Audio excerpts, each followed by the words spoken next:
아 너무 좋아. 다 읽었어요. 다. 야 이게 지금 이게 22,000원인데 한 11,000원 지금 한 거 아니야? 맞아요. 와 너무 신기하다. 와. 역시 그 설민석 선생님은 한국의 하라리인 것 같아요. 아유 맞아 나 그 생각했었는데. 진짜 이런 방대한 내용을 이렇게 짧고 아주 정말 핵심만 추려서 강의할 수 있다는 게 더군다나 중간에 들으신 예는 아름다운 예가 많았거든요, 정말. 저는 안 읽어봤습니다만 이 책의 매력이 그거네요. 반전이네요. 우리가 믿던 거를 와장창 깨는데 굉장히 설득력 있게 깨니까 매력이 있는 거네요. 저도 초반에 호모사피엔스라는 게 내가 아는 거인 것 같은데 하고 읽었는데 완전 이제 뒤통수를 한 대 맞은 것처럼 되게 반전을 주는 책이에요. 그러니까요. 그리고 그 반전이 그러니까 예를 들면 아예 내가 모르던 걸 가지고 반전하는 게 아니라 조각조각 다 알고 있었는데 모아놨는데 네가 생각하는 거랑 달라. 약간 그래가지고 뭐 유발 하라리를 이제 셜록 홈즈에 비유하는 그런 사람들도 있더라고요. 이제 뭐 그런 스토리텔러로서. 네. 사실 저는 학창 시절에 그 진화론을 공부를 하면서 아니 물 굽다가 시간 가서 이렇게 쓴다는 게 말이 되나라는 그게 너무 드라마틱하게 좀 뭐 시간은 오래 걸렸지만. 근데 저는 그 유발 하라리의 그 형제 살해범 자기 이제 생활하는데 불편한 애들 다 몰살을 시켰을 거다라는 동시대에 다 살았고 그게 좀 더 설득력 있는 거예요.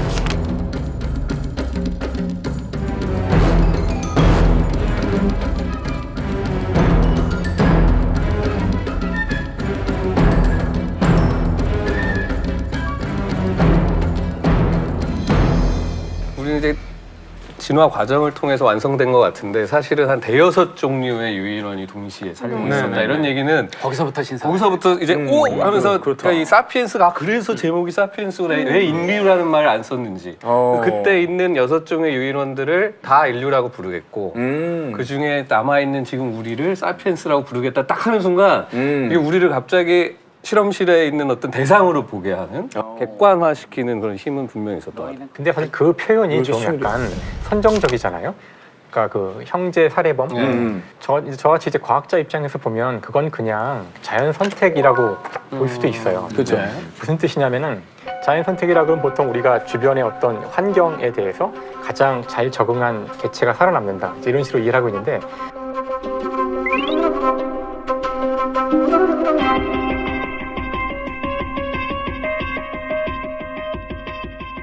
이 환경이 단순히 내 주변에 있는 여러 가지 이런 사물이나 뭐 기온이나 온도 이런 것만이 아니라 다른 생명체하고의 관계도 다 포함되는 거거든요.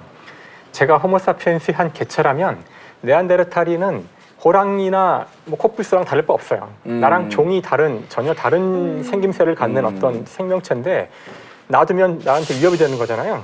대화가 되지 않는다면 똑같은 적이에요. 그래서 만나면 그냥 죽였을 거고. 적자 생존이네 그냥. 자기 같은 호모사피엔스끼리도 옆마을에 사는 호모사피엔스를 만나도 바로 서로 죽이기가 십상이지.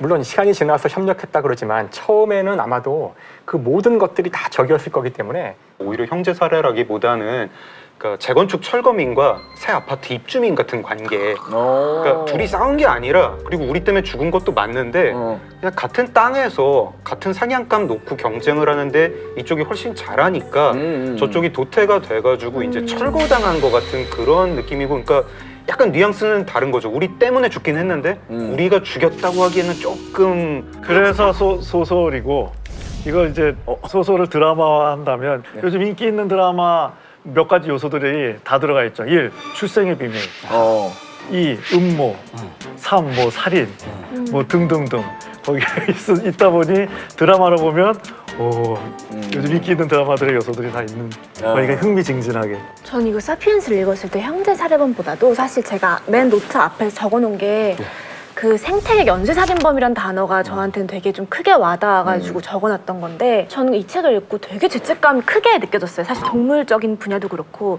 저희 친언니가 채식주의자이다 보니까 옆에서 그 영향을 되게 많이 받았거든요. 그래서 저도 사피엔스를 읽고 저희 언니한테 전화해서 아 인간은 진짜 나쁜 것 같다. 그리고 난 이 죄책감을 내가 어떻게 덜어내야 될지 모르겠다라고 말했을 때 그래서 내가 채식주의자를 하는 이유 중에 하나도 어쩜 이 책을 읽고 내가 조금이나마 이 죄책감을 덜어내려고 하는 거기도 하다라는 말을 했거든요.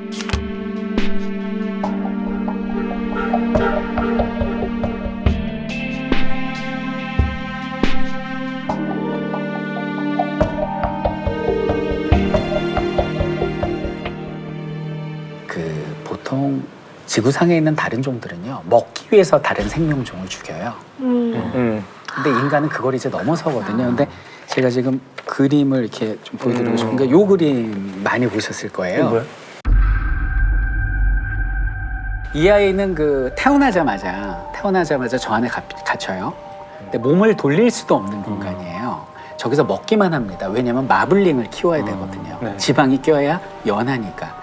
그리고 이제 4개월이 지나면 이제 도축장으로 끌려갑니다. 왜냐면 그 다음부터는 이제 사료가 계속 들어가면 BP, 손익이 안 맞을 수 있으니까. 원래 자연적으로 훨씬 오래 살 수 있는데. 그렇죠. 그래서 쟤를 데려가는데 한 번도 자기 종을 쟤는 태어나서 만나본 적이 없거든요. 근데 처음으로 만나는 내 친구는 도살장에서 만난다는 거죠. 그러니까 인간이 계속 그런 동물들을 말 그대로 이제 강제 교배시키고 종도 새로 만들고 학살하고 나쁜 짓을 많이 한다는 거예요. 나쁜 짓을 하는데 그러면 이거를 정당화시켜야 되잖아요. 그래서 인간은 필요 이상으로 동물의 지능을 낮게 평가하는 거예요. 돼지 감정 없어. 소 아무 생각 없어. 고통 못 느껴. 처먹기만 해. 싸기만 해. 라고 하는데 여러 가지 실험을 통해서 그렇지 않아. 그들은 우리처럼 똑같이 가슴 아파하고 엄마 보고 싶어하고 고통을 느낀다. 근데 원숭이 갖고 실험을 하는데 여기는 정말 차가운 그냥 허수아비, 새로 만든 허수아비. 이쪽에는 포근한 엄마 같은 원숭이 모양의 허수아비를 둔 거야.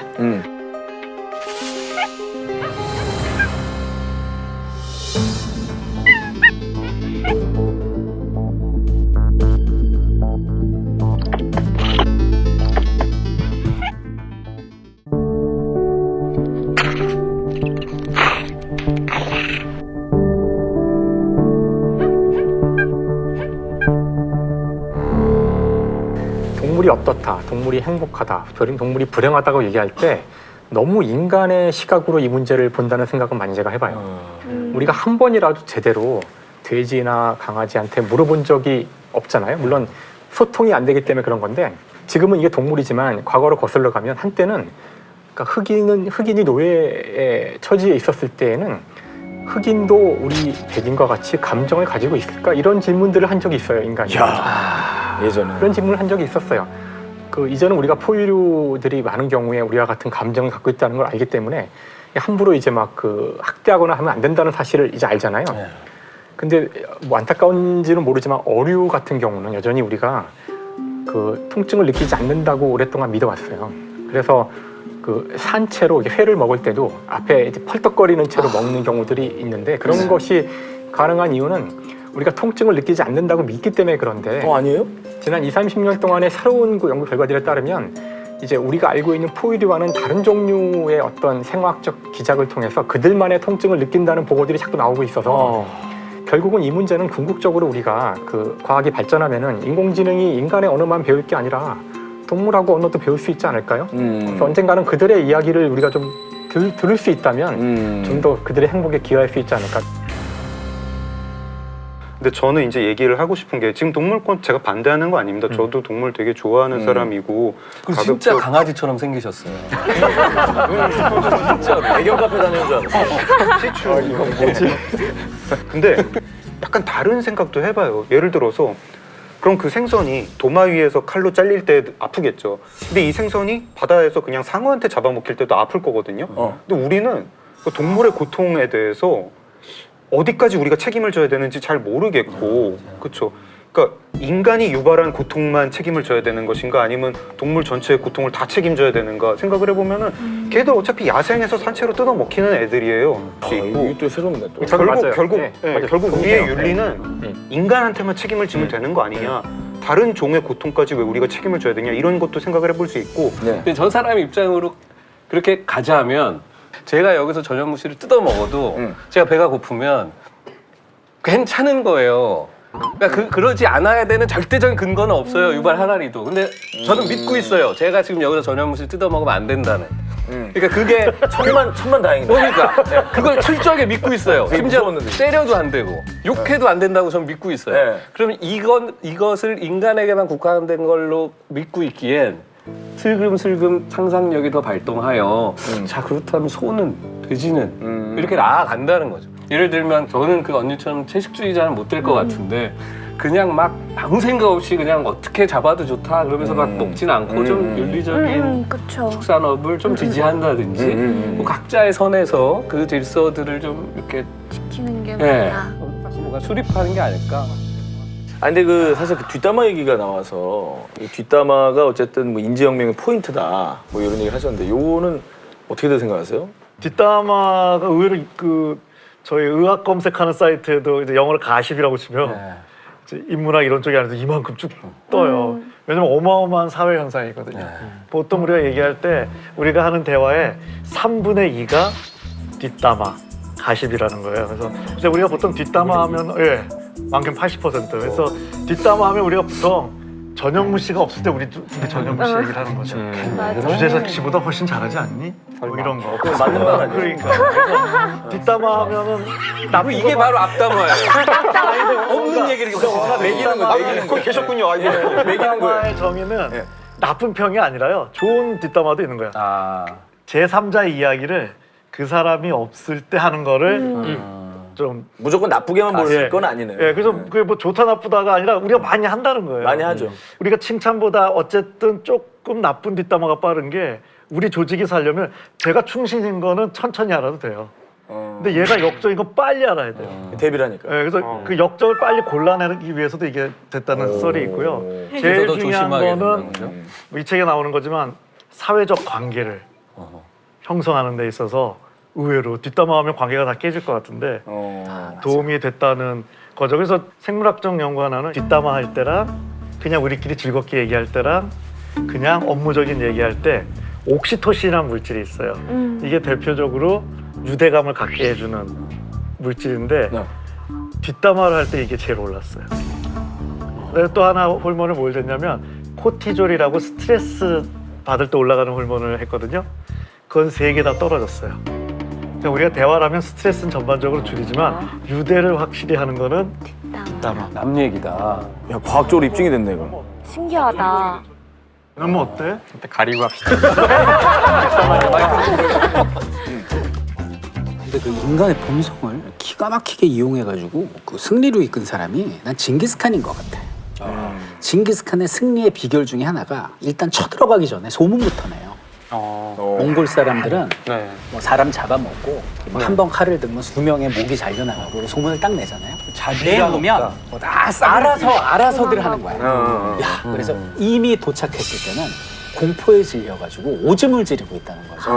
그러니까 제가부터 거의 징기스칸은 이 사피엔스를 읽지 않고도 인간의 그 뒷담화 본성을 이미 그 꿰치고 있는 거의 심리학자 수준이 아니에요. 거기도 굴하지 않은 게 우리 고려군요. 여기서 다시 또 이렇게 이게 참 사실 사람이 이렇게 진화하는 거예요. 저는 진화론도 일부 공감하는 게 전현무를 보면서 저는 공감을 해요. 원래 이렇지 않았거든요. 역사 무지랭이였어요. 그런데 아니 역사가 정말 무지랭이였는데 사피엔스 근처로 가고 있는 거고. 아직 네안데르탈 쪽인데. 예.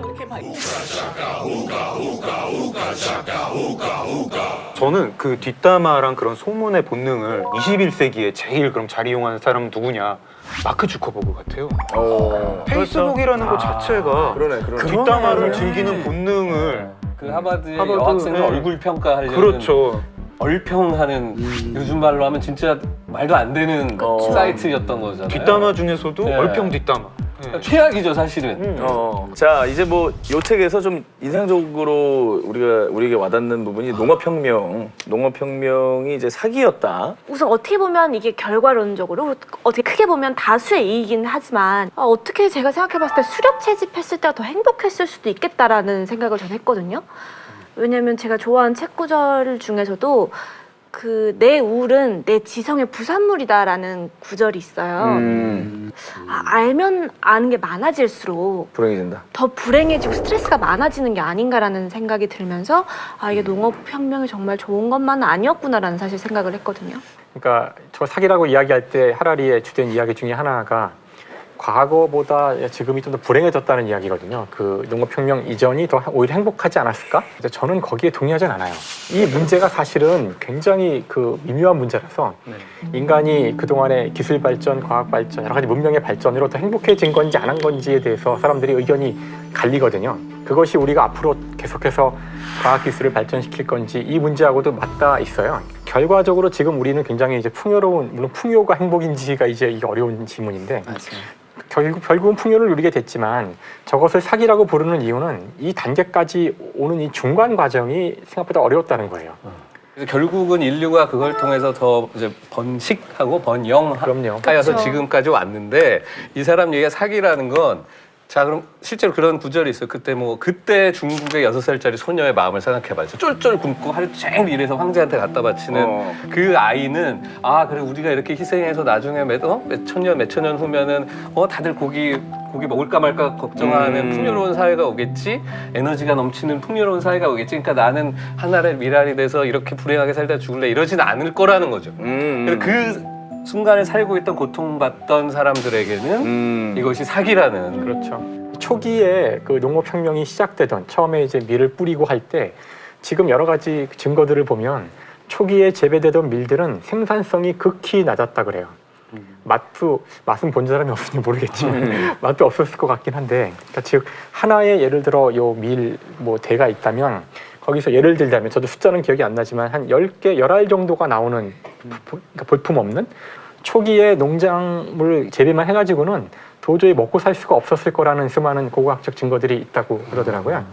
그럼 사람들이 왜 농사를 지어도 당장 이걸로 충분히 먹고 살 수가 없는데 왜 이걸 했을까? 그래서 거기에 대해서 이제 하라리가 한 가지 제안하는 아이디어가 있는데, 이제 이분은 아마도 그게 그 인간의 종교적 어떤 제의적인 제사를 지내는데 밀이나 쌀이 쓰였다면 그게 아무리 처음에 괴롭고 그래도 했을 거다. 근데 저는 이제 과연 종교적 제의도 물론 중요했겠지만 그것만 가지고 될까? 그래서 이건 제 이론이에요. 제 이론인데 인간이 저 녹말에 중독된 게 아닐까.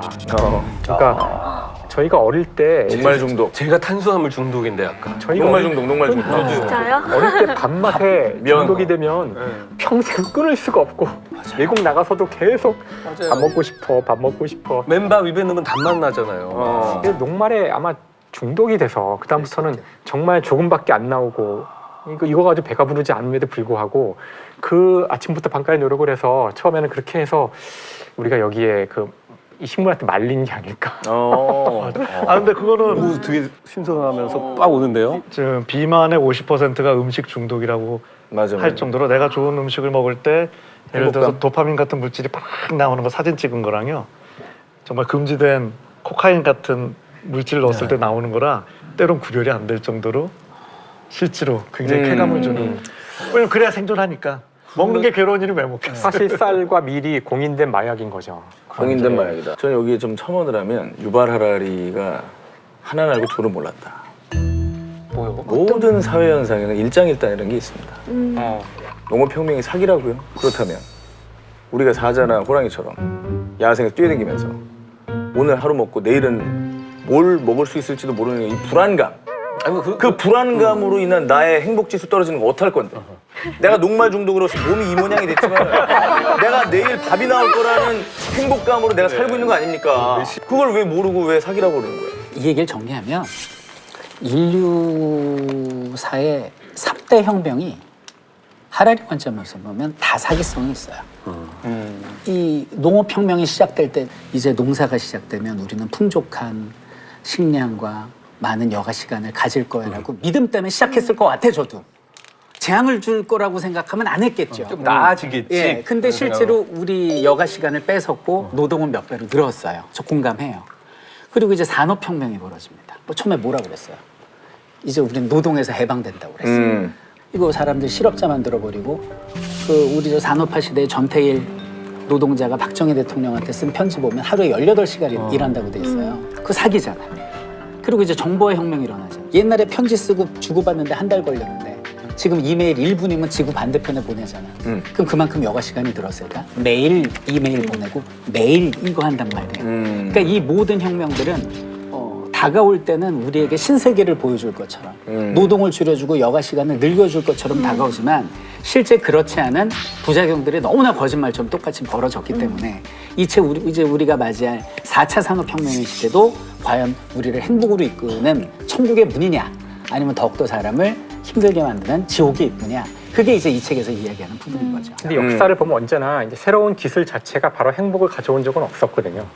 근데 그 새로운 기술이 처음에는 이제 사기성 있게 오히려 사람들한테 고통을 줬지만 시간이 지나서 행복을 주게 되는 경우들은 많이 있었거든요. 결국 인간을 행복하게 하는 거는 기술이 아니라 그 기술로부터 얻어진 성과를 제도적으로 인간을 행복하게 만드는 인간들의 어떤 상상의 어떤 새로운 합의가 나오지 않는 한 행복으로 연결된 적은 없어요. 그러니까 지금도 우리가 이제 새로운 기술을 굉장히 두려움에 차서 인공지능 뭐 이런 얘기 하고 있지만 결국 그것이 행복으로 갈지 안 갈지는 기술에 달려있는 문제는 아니라고 생각해요. 우리가 그것을 어떤 식으로 제도화시키고 어떤 식으로 인간에게 유리하도록 만들 건지 우리가 합의를 하고 논의를 하는 것이 가장 중요하지 않을까. 네.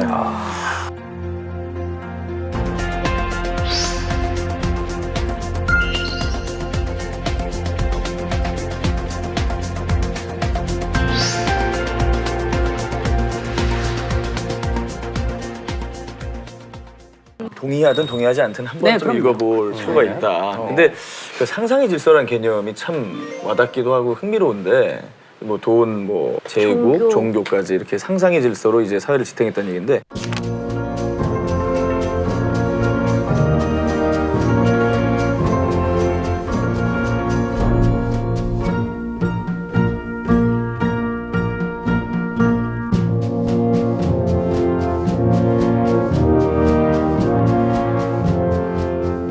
일종의 허구, 픽션, 그 하나의 이야기, 가상 뭐 이런 이야기를 막 이제 번갈아 가면서 쓰는데 여기 나온 것 중에 그 함무라비 법전 이야기랑 미국 독립선언문 얘기가 나오는데 함무라비 법전에는 인간이 3단계로 나뉘고 심지어 남녀도 나눠서 누굴 다치게 하면 얼마를 줘야 되는데 다 단가가 달라요. 근데 미국 독립선언문은 인간은 평등하고 모두가 자유를 갖고 있는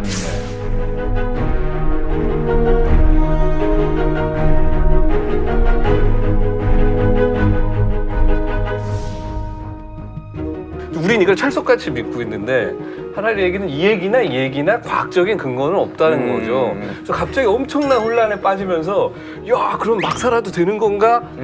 이렇게 됐다가 근데 그게 없어지면 우리 자체가 이렇게 산산이 붕괴될 것 같아요. 무기력해지지 않아요? 네, 그래서 다시 그럼 내가 믿는 것들을 다시 이렇게 한번 돌아보게 되는 자기 재정립의 과정을 거치게 되는 것 같아요. 그러니까 지금 자꾸 상상 이야기가 나오니까 그럼 상상이 아닌 것이 있을까? 이제 이런 질문도 해볼 수가 있는데 저는 이럴 때 언제나 이제 과학이랑 대비를 시켜요.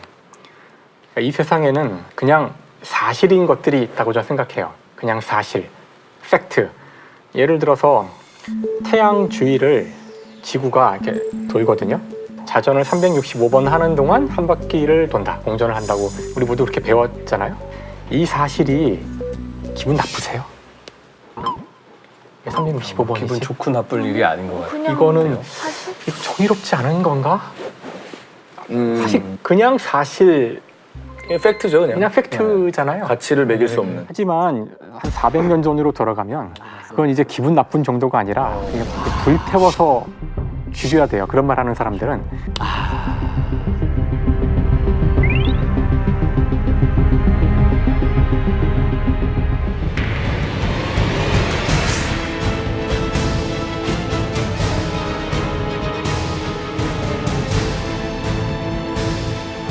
무슨 말이냐면 이건 그냥 팩트에 불과한데 팩트에 불과한 것조차도 우리가 상상의 산물이라고 생각하는 순간 즉 사실 영역까지도 인간의 상상이 들어가면은 불행해지죠 인간이. 이 세상에는 상상이 아닌 것들이 있는데 이제 이것이 무엇인지를 알아내는 학문을 저는 과학이라고 생각을 해요. 그래서 상상의 가치를 이야기할 때 그것이 너무 과학의 영역까지 넘어오는 거는 좀 경계해야 되지 않을까. 그런데 그러기에는 과학이 아는 게 너무 없어요. 사실은 의외로 우리가 진짜와 가짜를 잘 구분하는 것 같은데 못해요. 우리 마음이. 제가 왜 그런 말씀을 드렸냐면 두 가지 질문이 지금 우리가 모르거든요. 정말 우리 인간이 어떻게 시작된 거냐. 오리진을 잘 모르는 거예요. 그 다음에 죽은 다음에 정확히 어디로 가느냐에 대해 과학을 모르잖아요. 진짜 제일 중요한 걸 모르네, 과학이. 그러다 보니 이 안에 수많은 상상과 뭐 이런 것들이 오고 갈 수밖에 없지 않나. 그래서 저는 인문학이 중요하다고 생각합니다. 인문학 정의 중에 제가 좀 제일 재밌게 읽은 게 과학적 접근으로 해결할 수 없는 학문을 뭐 인문학이라고 접근한 것도 있는데 아직도 그런 영역이 너무 많죠. 그래서 빈틈이. 인간에 대한 좀 이해를 이게 하는데 좋은 책인 것 같아요. 근데 상상의 질서라는 것이 또 하나 의미하는 것은 이게 바뀔 수 있다는 얘기예요. 따라서 우리가 합의를 바꾸는 순간, 우리가 그동안에 수없이 많이 역사 속에서 이런 합의들을 상상을 바꿔왔잖아요. 지금은 민주주의가 중요한 가치지만 3,400년 전에 민주주의는 중요한 가치가 아니었고 이거 얘기했다가 목이 잘릴 수 있는 그런 이야기였잖아요. 모두가 평등하다고 말도 안 되는 이야기인데 이제 새로운 사실들이 더 나오게 되고 우리가 몰랐던 것을 알게 됐을 때 이전에 있었던 윤리나 우리 도덕 체계가 바뀔 수 있다는 것이 상상의 질서의 특징이라고 봐요. 그래서 저는 이 문제는 그냥 답이 있다고 생각하지 않아서. 그래서 옛날 무슨 뜻인지도 모르고 노래방에서 열심히 불렀던 노래 중에 그 비틀즈의 존 레논이 싱글로 낸 이매진이라는 노래가 있는데 Imagine for the people 상상해봐 하는데 딱 저거 세 개예요. No nation 국가 없고 No possession Country, no possession. possession, No religion이에요. 어머머. Imagine there's no countries, nothing to kill or die for, and no religion too. Imagine all the people. 그러니까 그게 사실은 70 몇 년대 초반에 나온 음악인데 그때가 언제냐면 1, 2차 세계대전이 끝나고 인간을 믿고 기술을 믿고 유토피아가 만들어지고 인간은 이성적이라는 생각했는데 그게 다 무너져 버린. 그러니까 히피 문화가 사실은 저 세계 다 꽝이야. 뭐 그런 의미에서 이 책은 그 히피 문화 굉장히 모티브가 될 수 있었겠네. 있다. 이제 이런 거라고 생각해요. 유발 하라리가 얘기한 커다란 허구들, 종교, 돈, 뭐 국가 이런 거대한 픽션이 무너졌을 때 그게 무너져서 허탈해하는 게 아니라 자기의 서사를 만들어야 됩니다. 제가 여기서 예를 하나 좀 들고 싶은 게 제가 결혼식을 안 올렸어요. 결혼식을 안 올렸는데 혼인신고는 했어요. 혼인신고는 왜 하느냐? 저는 그 픽션이 필요했어요. 나랑 제 아내는 그냥 동거인이 아니라 부부라는 픽션을 만드는 것이고 그 픽션이 저희 부부를 지켜줘요 되게. 이런 거를 가지고 자기 픽션을 만들어서 픽션은 픽션으로 대항해야 되는 그게 이제 중심을 안 잃고 사는. 하라리가 강조했던 것이 개인의 픽션을 만들 수는 있는데 그것이 서로 공유가 돼야지만 이 사회가 지탱된다는 거거든요. 그러니까 우리가 싫어도 사회가 만들어 놓은 픽션을 일부 받아들여야 되고 그다음에 자기의 픽션을 어떻게든 다른 사람과 공유하지 못하면 그러면 다시 옛날 선사시대로 돌아가는 거죠.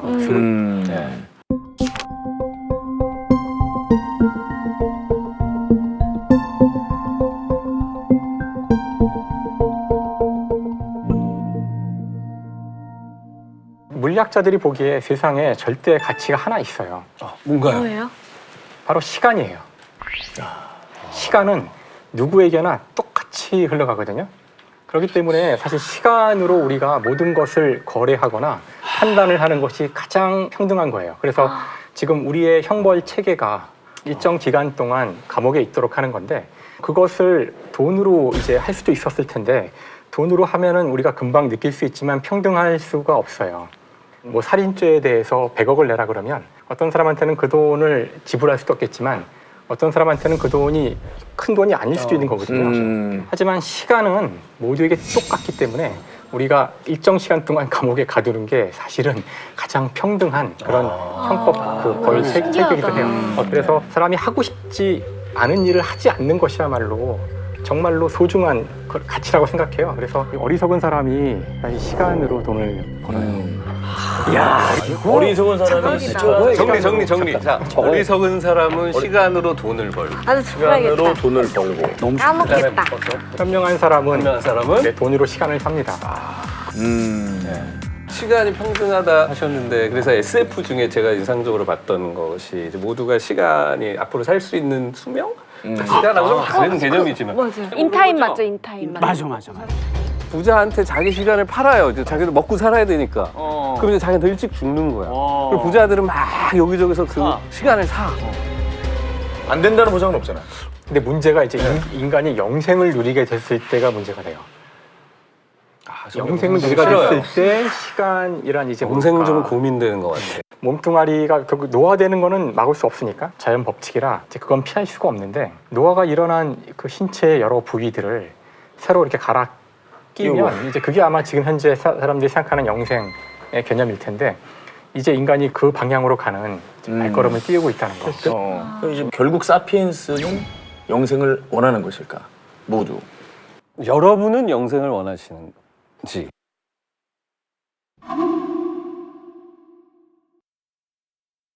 근데 그런 때 좀 조건을 물어봐야 되지 않아요? 그 영생의 조건이 예를 들어가지고 그냥 영생이냐 아니면 영원한 젊음도 같이 오는 거냐 그리고 나만 영생하는 거냐 내 주변 늘 사람도 새로운 영생하는 거냐 좋은데요. 네, 그리고 내가 원할 때 죽을 수 있냐 그런 거 물어봐가지고 까다로워서 안 받을 거야.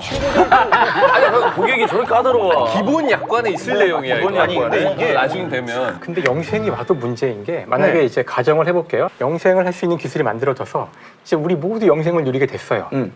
이런 상황에서 살인이란 건 어떤 의미일까요? 이런 상황에서 자동차 사고로 죽게 된다는 것. 모두가 영생하는데 죽음을 맞는다는 그거에 대한 죄에 대한 벌은 뭐가 될까요? 진짜 죽일 놈이겠네, 그럼. 이건 정말 감당할 수 없을 거예요, 우리가. 근데 그것 때문에 그 기술이 도입이 되지 안 되지는 않아요. 그렇죠. 기술의 과학은 별도로 도입이라는 거는 늘 부작용이 클 거라고 예상을 해가지고 도입이 안 되는 게 아니라 제일 처음에 도입하는 사람이 돈을 벌 것 같으면 도입해요. 그렇죠. 그러면 이걸 해가지고 까다로우신 할것 같아요. 고객이시니까 뭐 어떤 조건이면 영생을 하시겠어요? 아니 저는 그 정도는 하죠. 가족들 뭐 제 친구들 다 영생한다. 그리고 제가 원하는 때 그만둘 수 있다. 끌 수 있다. 끌 수 있다. 네. 영생만 그만뒀다가 또 아니다 싶으면 다시 그 프로그램에 들어갈 딴 수 데 있다. 알아보세요.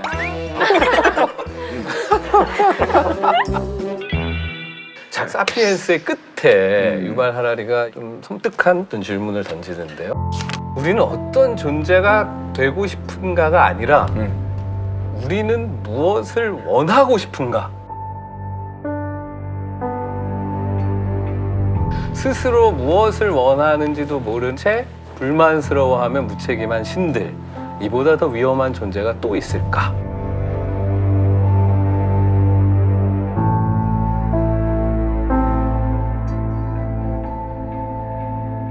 여기서 두 노래가 생각났어요. 추천. 그래서 하나는 걱정 말아요 그대. 이게 다 걱정하면 또 걱정으로 가요. 저는 기본적으로 이렇게 오랫동안 생존한 인간의 긍정성을 믿고요.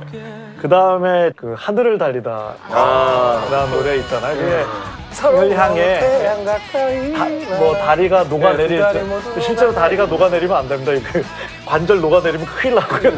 하지만 그게 결국 불확실하고 잘 모르지만 나는 뜨거운 인간이고 내 의미와 내 목표를 향해 다리가 녹을지언정 달리는 좀 이런 마음으로 우리 인간이 살아야 되지 않을까. 내가 미웠지 난 결국 이것밖에 안 돼 보여